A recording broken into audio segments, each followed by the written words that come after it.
Class में हम बात करने वाले हैं इंट्रोडक्शन ऑफ एमएस ऑफिस 2013 और मैं आज की क्लास में मैं आपको बताने वाला हूँ एमएस वर्ड ऑफ इंट्रोडक्शन बताऊंगा। एमएस ऑफ वर्ड का क्या एमएस वर्ड होता क्या है और features and areas of use बताऊंगा मैं आपको। तो सबसे पहले बता देता हूँ एमएस ऑफिस 2013 के बारे में।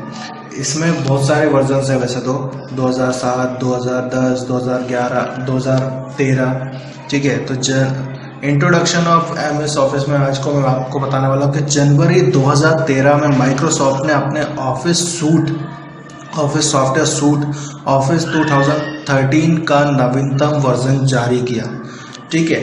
मतलब कि 2013 जनवरी में आपके सामने एमएस ऑफिस 2013 आ गया था। इसमें ऑफिस के सदस्यता आधारित ऑफिस 365 होम वर्जन को भी जारी किया गया।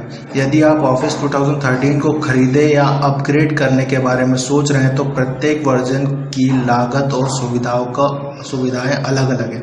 यानी कि जो होम वर्जन होता है वो अलग होता है और जो ऑफिस वर्जन होता है वो अलग होता है। तो माइक्रोसॉफ्ट ऑफिस सूट उन एप्लीकेशंस का एक आवश्यक संग्रह है जिसमें वर्ड, एक्सेल, पावर पॉइंट और बहुत कुछ शामिल है। वर्ड, एक्सेल, पावर पॉइंट को इसलिए ज़्यादा बोला जाता है क्योंकि वो एक ऑफिस में यूज़ होने वाली है। अब ज़रूरी नहीं है कि आपके इधर वन नोट भी यूज़ हो या फिर मेल भी यूज़ हो, तो बहुत सारे ज़रूरी नहीं है। तो लेकिन ये जो 3 सॉफ्टवेयर है वो बहुत ज़रूरी होते हैं, ठीक है। तो ऑफिस 2013 ऑफिस सूट का एक नवीनतम वर्जन है। इसमें कुछ महत्वपूर्ण परिवर्तन शामिल है। माइक्रोसॉफ्ट अब एक वार्षिक सदस्यता योजना के माध्यम से ऑफिस की पेशकश कर रहा है और कंपनी ने इसे अपने माइक्रोसॉफ्ट अकाउंट है वन ड्राइव, जैसे पहले स्काई ड्राइव के नाम से जाना जाता था, के साथ एकीकृत किया है।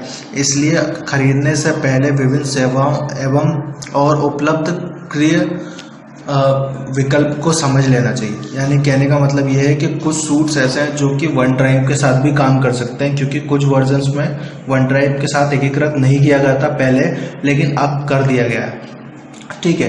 तो माइक्रोसॉफ्ट ऑफिस सूट दुनिया भर में इस्तेमाल होने वाला एप्लीकेशन है। ऑफिस 2013 प्रोग्राम के साथ आप उन टूल्स को आसानी से ढूंढ सकते हैं जिन्हें आप तुरंत प्राप्त करना चाहते हैं। कहने का मतलब ये है कि जो आपके सामने मैं अभी वर्ड पे काम कर रहा हूँ, तो जो आपको 7 वर्जन में आप काम कर चुके होंगे, तो उसमें क्या होता था, ढूंढने में चीज़ों को थोड़ी सी परेशानी होती थी। परेशानी इसलिए होती थी क्योंकि चीज़ें क्या होती थी, ऐसे विजार्ड्स के अंदर होती थी।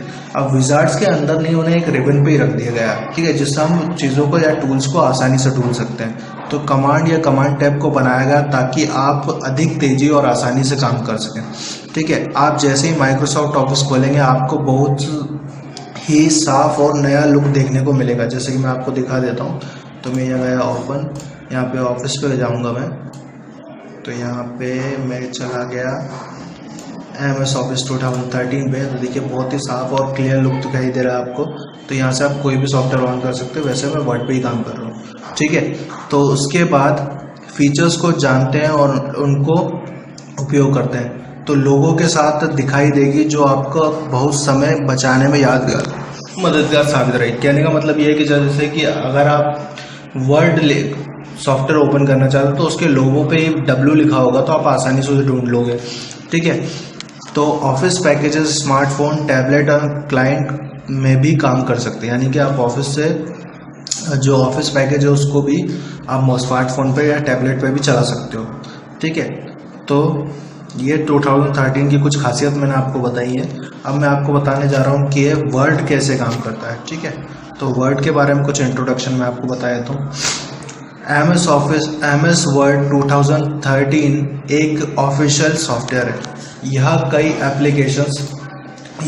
एप्लीकेशन सॉफ्टवेयर का संग्रह है जो ऑफिस की सभी ज़रूरतों को पूरा करता है। इसको अमेरिका की कंपनी माइक्रोसॉफ्ट ने विकसित किया है। इसका बारे में आपको सभी को पता है। इस कंपनी के अध्यक्ष दुनिया के सबसे पहले अमीर व्यक्ति बिल गेट्स हैं। एमएस ऑफिस 2013 का पूरा नाम माइक्रोसॉफ्ट ऑफिस 2013 था।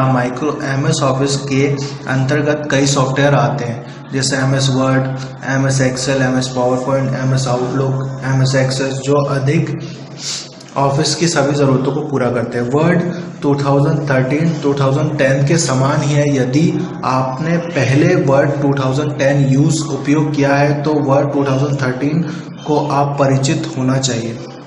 कहने का मतलब ये है कि जो 7 था वो तो बहुत अलग ही था, लेकिन जो वर्ड है 2010 वर्जन वो दिखने में भी थोड़ा थोड़ा 2013 जैसा ही है, मतलब ज़्यादातर सिमिलर ही है, थोड़ा थोड़ा नहीं, ज़्यादातर सिमिलर ही है वो 13 से।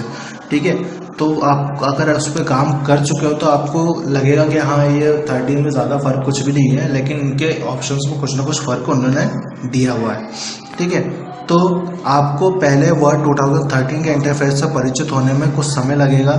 माइक्रोसॉफ्ट वर्ड 2013 को विंडोज़ में माइक्रोसॉफ्ट वर्ड के साथ प्रशिक्षित कक्षा यानी ट्रेनिंग क्लास के लिए काम करने के लिए नए छात्रों के लिए डिज़ाइन किया गया है। ठीक है, इसके द्वारा आप माइक्रोसॉफ्ट वर्ड दस्तावेज़ों को बनाने यानी क्रिएट करने, एडिट करने और फॉर्मेट करने और प्रिंट करने का काम कर सकते हैं।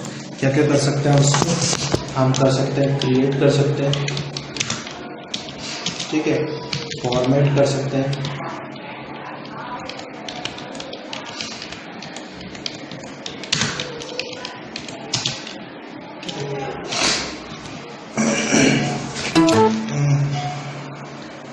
कर सकते हैं, ठीक है, और साथ ही साथ हम इसे एडिट भी कर सकते हैं। ठीक है, तो ये 3 हम काम कर सकते हैं इसके साथ, जिस पर वर्ड पे हम काम करके ये 3 काम कर सकते हैं। ठीक है, और चाहे तो हम इसको प्रिंट भी कर सकते हैं।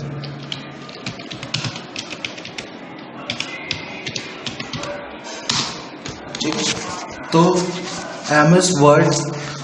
MS ऑफिस का एक सॉफ्टवेयर है जिसे माइक्रोसॉफ्ट कंपनी द्वारा बनाया गया है। ये जो काम में आता है वो क्या क्या काम होंगे वो मैं आपको बता देता हूँ। Letter writing, resume, mail merge इसका सबसे पावरफुल एक फीचर है। ठीक है, उसके बाद टेबल, चार्ट आदि कार्यों के लिए यूज़ होता है। ठीक है, अब मैं आपको बता देता हूँ कुछ चीज़ें कि ये होते क्या क्या है। तो सबसे पहले यहाँ पे एरिया ऑफ यूजेस में आपको बताने जा रहा हूँ कि ये जो एरिया आपको दिखाई दे रहा है इसे बोलते हैं क्विक एक्सेस। ठीक है, इसको बोला जाता है क्विक एक्सेस। और यहाँ पर बोला जाता है इसे डॉक्यूमेंट टाइटल यानी टाइटल बार। ठीक है, उसके बाद नेक्स्ट होता है यहाँ पे मेन्यूज़। तो ये मेन्यूज से होती है, मेन्यूज़ रिबन भी बोल सकते हो उसको आप। ठीक है, उसके बाद यहाँ पे इसको बोला जाता है रिबन, जिसपे ये मेन्यूज़ रखे हुए हैं। ठीक है, जो कि ऑप्शंस रखे हुए हैं। ठीक है, इसको बोला जाता है रिबन। तो होम मेन्यू में जो रिबन आपको देखने को मिल रही है उस पर कुछ ऑप्शंस रखे हुए हैं, इनको सब मेन्यूज़ बोला जाता है। ये छोटे छोटे जो सब मेन्यूज़ होते हैं इनको क्लिप बोर्ड बोले, जैसे फॉन्ट हो गया, प्रोग्राम हो गया, पैराग्राफ हो गया, स्टाइल्स हो गया। तो ये एक कुछ सब मेन्यूज़ है। ठीक है, उसके ऊपर जो अंदर आपको दिखाई देंगे वो ऑप्शन दिखाई देंगे। और अगर यहाँ से मैं आपको क्लिक करके दिखाऊं तो जो क्लिप बोर्ड में आपको दिखाई दे रहा है इसको नेविगेशन पैनल बोला जाता है। ठीक है, और ये जो एरिया होता है उसे स्टेटस बार बोला जाता है। तो ये मैंने कुछ आपको एरियाज बताए। उसके बाद व्यू ऑप्शंस आपको देखने को मिल जाएंगे। तो व्यू ऑप्शंस में रीडिंग मोड है, पेज लेआउट मोड है जिस पे हम काम कर रहे हैं अभी। ठीक है, वेब लेआउट मोड है। तो ये बहुत सारी चीज़ें आपको देखने को मिल जाएंगी। तो आप इस पर काम क्या क्या कर सकते हो वो मैं आपको बता देता हूँ। प्रोसेसिंग प्रोजेक्ट के साथ अधिक कार्य करने की क्षमता देता है। जैसे कि आप कोई प्रोजेक्ट बनाना चाहते हो तो आप आराम से इस पर काम कर सकते हो। शब्द लिखना, वाक्य लिखना, पैराग्राफ लिखना, प्रश्न तैयार करना, ये सारी चीज़ें आपको यहाँ पे देखने को मिल जाएंगी, जो कि एक सुनियोजित ढंग से यानी कि एक अच्छे से आप एक वर्ड प्रोसेसिंग का काम कर सकते हो, यानी वर्ड प्रोसेसिंग कहलाएगा। ठीक है, आपके हाथ में से पेंसिल पेन की सहायता से की गई प्रक्रिया मानवीय शब्द प्रक्रिया कहलाती है, परंतु यदि आप कार्य कंप्यूटर की सहायता से किया जाता है तब वो इलेक्ट्रॉनिक वर्ड प्रोसेसिंग कहलाती है। कहने का मतलब ये है कि जब हम पेन और पेंसिल से लिखते हैं तो उसे मानवीय प्रक्रिया कहते हैं, लेकिन जब हम उसे कंप्यूटर पे करते हैं वो इलेक्ट्रॉनिक वर्ड प्रोसेसिंग कहते हैं। ठीक है, तो नेक्स्ट क्लास में मैं आपको उसके आगे बताने वाला हूँ। ठीक है, तो आगे हम देखेंगे। फीचर्स मैंने आपको इसके बता ही दिए हैं, जिसमें आप आराम से काम कर सकते हो, जिसमें क्या कर सकते हो आप डॉक्यूमेंट्स को शेयर कर सकते हो। ठीक है, सेव कर सकते हो और मेल के द्वारा भेज भी सकते हो। ठीक है, नेक्स्ट क्लास में मैं आपको इसके आगे बताने वाला हूँ।